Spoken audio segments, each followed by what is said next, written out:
Well, my author journey wasn't really like straightforward. When I was 11, I wanted to become an author because I was really a fan of a series, like sci-fi series. Mhm. But then I got like, interested in other things. But I think I was always interested in the way we communicate a message through different mediums. So Mm. whether it's writing, images, and so yeah, I went into studying cinema, for example.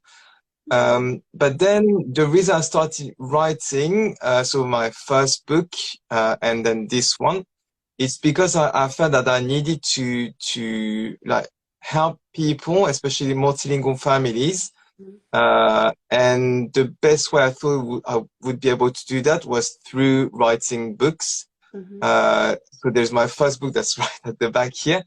That's more manual for parents. Mhm. And then it's to help them teach their children to read and write in their home languages. And then the next one, so the one I'm working on right now, was more for children. Mhm. So first I spoke to the parents, and then it was a way for me to speak to the children. Mhm. Yeah, and that's how I came to this. And where did this passion for multilingualism come from? I mean, you yourself grew up in a multilingual house. Bilingual. Is that where Yeah, you got the passion from? I think, yeah, so I grew up French Japanese in France. Hmm. And I've always felt it was part of my identity. And I know, for example, whenever I went to job interviews, like because at the beginning I had nothing to talk about me. I was just like, well, for my first job, they told me, oh, okay, can you introduce yourself? And the first thing I said was like my name, and then I said I'm half French, half Japanese, Hmm. and it's really part of me. And yeah, and since I'm little, I've always been between these two cultures, Right. and also because my parents were the only mixed couple in our family. So my Hmm. mom is Japanese, my dad is French, but all my dad's family is French, all my mom's family is Japanese. So Right. with my brother, we were the only two who had the role of passing the message from one side to the other, or explaining a bit the traditions, or yeah. So I think I grew up like bilingual, so it's really part of me. Right. And but this passion, I guess, so when you ask about the passion, like why I write books, etc., it's more because I realized growing up with more than one language is not always easy. Hmm. And for example, for me, when I was in primary school, it was all fine. Secondary school at the beginning was fine. And then I started to question myself. So am I really Japanese or not? Um, and yeah, so I know it's not always easy. I have friends as well who were given some advice by their daughter's teacher Hmm. to drop their home language because she was a bit delayed, and that created some difficulties. And so I know it's not, there's lots of myth out there, and also it's not always easy when you're the first generation to raise someone with more than one language. You might not know what to do. Hmm. And for example, I was raised bilingual, and I know it helps me a lot to know how I felt when I was a child when this or that happened, to maybe do the same or not do the same with my children. Yeah, so I guess it's all of that that makes me passionate Right. and want to help other people do the same, like raising their children with more than one language. And especially, I guess, what caused me a problem is more the reading and writing of Japanese. So, and I know how much it can help to grow up with more than one language, to know how to read and write. So that's why I'm especially passionate about helping parents and children to learn to read and write in the home language. Can we talk about that some more? Because I think that is a problem for so many kids. I mean, people that I knew that their parents were from somewhere else and they were living here in the US and they could speak the language of their parents, but they hardly ever could read and write in it, or they really struggled. And that's something I know I've Yeah. done. It's been a problem raising with my kids. They can understand Spanish, but they don't really read it and write it as much. Why is that? Uh, why is that so important in helping them really develop their language skills? So for the language skills, I think it's more about the fact that when a child speaks the home language, it's restricted to a few situations. So, for example, talking about school or what you're going to eat for the meals or seeing friends, etc. So it's quite limited. Mm-hmm. But in the school language, they learn loads of things. So about history, about different cultures, about things they read in books, etc. And so they have a lot more vocabulary in the school language because of all these things. Right. And when you're growing up with a home language, you might not have the opportunity to speak about all these different things, but if you read a book, it can take you to one word or another. Right. And because the situation is different, you're going to encounter new words. Mm-hmm. And that's how we can learn like a wider variety of words and how we can maybe keep up with speaking with different people, like Mm-hmm. elderly people or friends, teachers, and yeah, so it helps a lot in knowing how to speak, but also like or knowing the words to use. Mm-hmm. That makes a lot of sense because I know with my kids, they function just fine when my husband or I speak to them in Spanish at home. But whenever somebody outside the house, it really, I mean, outside of our family, it's harder for them because, like you said, they don't have the vocabulary. They don't, maybe they're not used to speaking Spanish about these other experiences. And that, Yeah, and so you also made a point, you just wrote an article for Multicultural Kid Blogs about how it can also help yeah, them feel more independent because yeah, they're in a different country. They can kind of take in information on their own, and your book goes a lot yeah, to talk about how well reading and writing can also help them with their identity as a multi yeah, and feeling very proud. Like you talked about how yourself growing up, you kind of went through kind of an identity crisis, my French or my yeah, Japanese, and so how does can maybe we can talk about some about your book and how that kind of addresses this problem. yeah. So I think one of the things I wanted to explain in my book is that being bilingual or multilingual doesn't mean that we speak all the languages perfectly. So make it normal for people to see that someone who's bilingual can speak really well one language and not another, or can speak really well about one topic but not another. Right. And so the main character of my book is called Anna, and she speaks. So she grew up bilingual, but little by little she started to not use the language and forget the language. And then so talking about the identity crisis is more like how she distanced herself from her family. So her dad's family, because that's the language she doesn't speak very well. Um, and yeah, and so I wanted to start from there because that's something that can happen a lot. Mm-hmm. To when children grow up, maybe they speak less their language, or they're maybe more self-conscious, so they don't dare speaking it, and then they start losing the ties they have with their family. Right. And so in this book, that's the starting point. But I wanted to explain as well how we can encourage children to speak more their language. And so one of the ways I explain in the book is that so she distanced herself from her family because she doesn't really speak the same language anymore. Right. But then, so it's fiction. So she goes back in time and she meets her grandpa when he was 8 years old. They go on an adventure together. And by getting closer to her granddad, she wants to speak again her language. Mm-hmm. And she, even if it's not really fluent, she starts being able to say a few things. Mm-hmm. And so that's one thing, to make the language relevant. So whether it's through the family or other things, but to make the language relevant to the child so that they want to speak the language instead of, for example, imposing, okay, you have to speak Spanish or French or because of a rule that we decided, but more trying to make them want to speak the language. Right. Right. And it also brings out how closely language is tied to family and culture. Yeah. Yeah. And so in the book, I wanted to have the culture. So sorry, I need to explain as well that it's a book that's customizable, so each child can make it personal to their family and their culture. So I left some illustrations, part of illustrations empty, where there's something specific to the culture. So whether it's food or whether it's a song or the scenery, and that's to invite the child to talk to their parents or someone in their family who knows more about the culture and to talk about it with the child.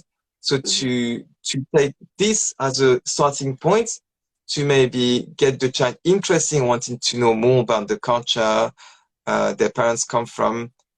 Yeah, and one like words where I use for both culture and the language were onomatopoeia, so all the sounds, etc. Because I thought that was a fun thing, a fun way to start thinking about different languages.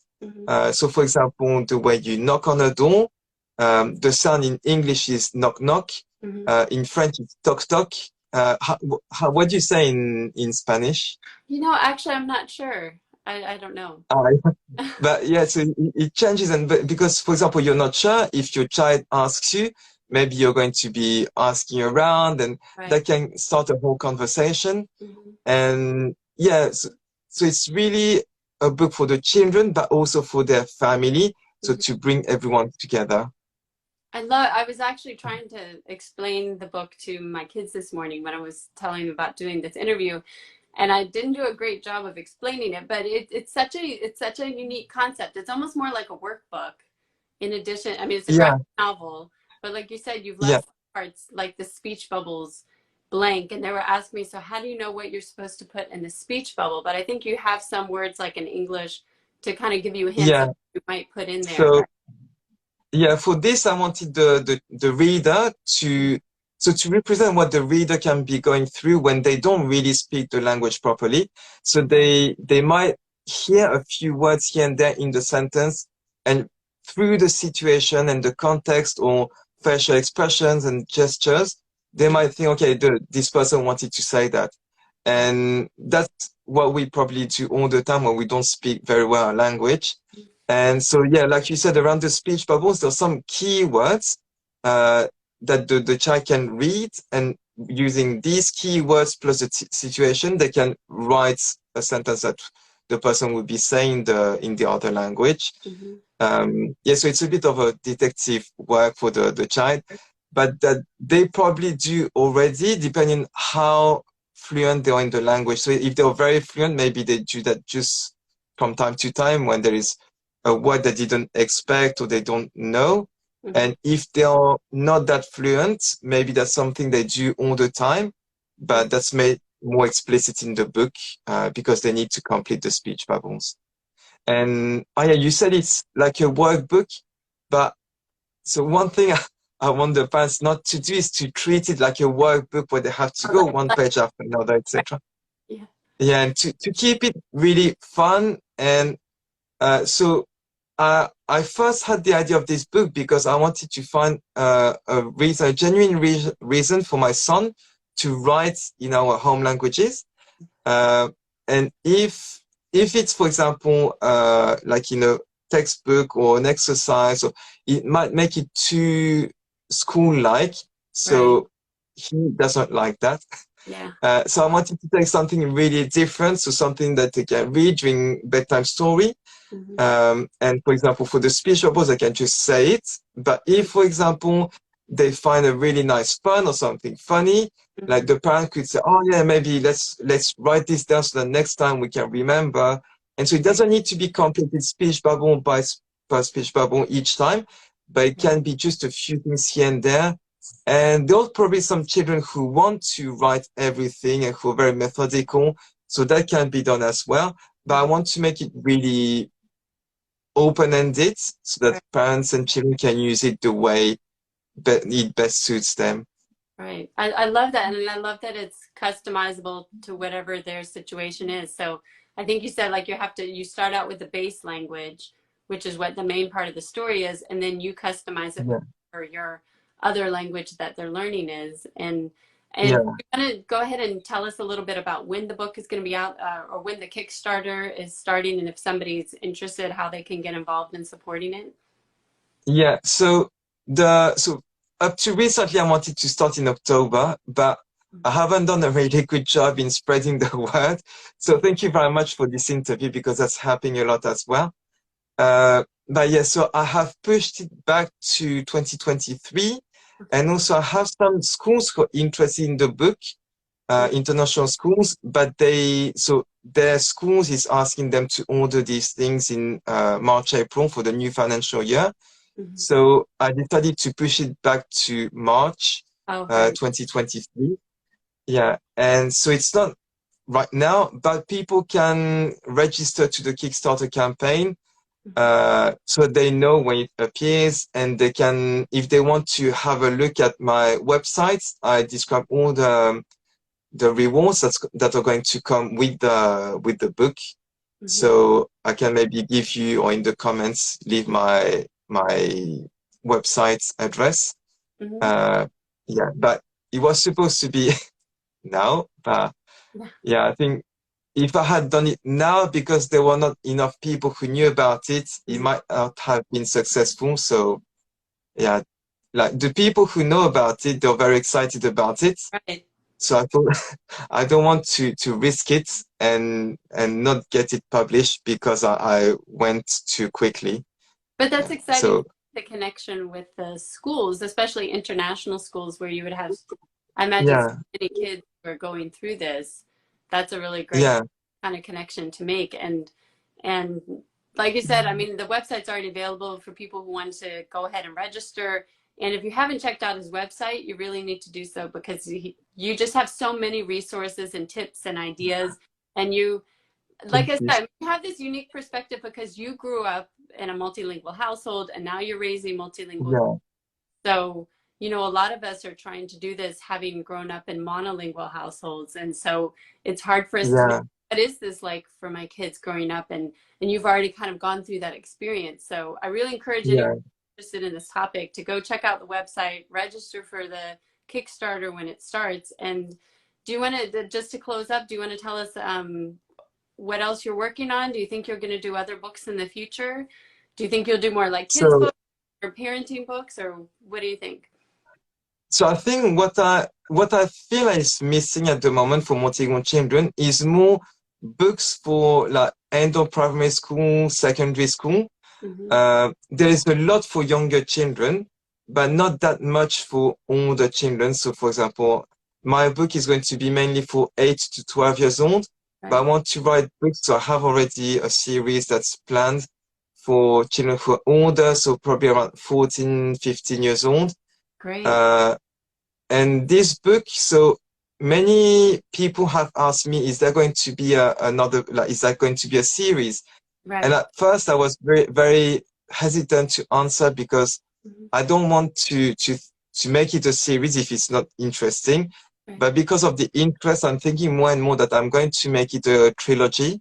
Mm. Um, but yeah, I first need to see the response from the audience, like if they like it or if they're looking for something else as well. Yeah, so I base it on what people say and want, Right. but I have already an idea of a trilogy. Yeah. Oh, well, I love that. I think that would be great if you did, because like you said, there's so many books for really young children, bilingual books, and there's just not that many as they get older. And especially something Yeah, that's interactive and fun. I mean, every kid I know loves graphic novels, and especially one where they get to help do the story. I mean, that's just so fun. So, yeah. so best of luck on the Kickstarter, and hopefully we'll be hearing from you again when you're doing your next book.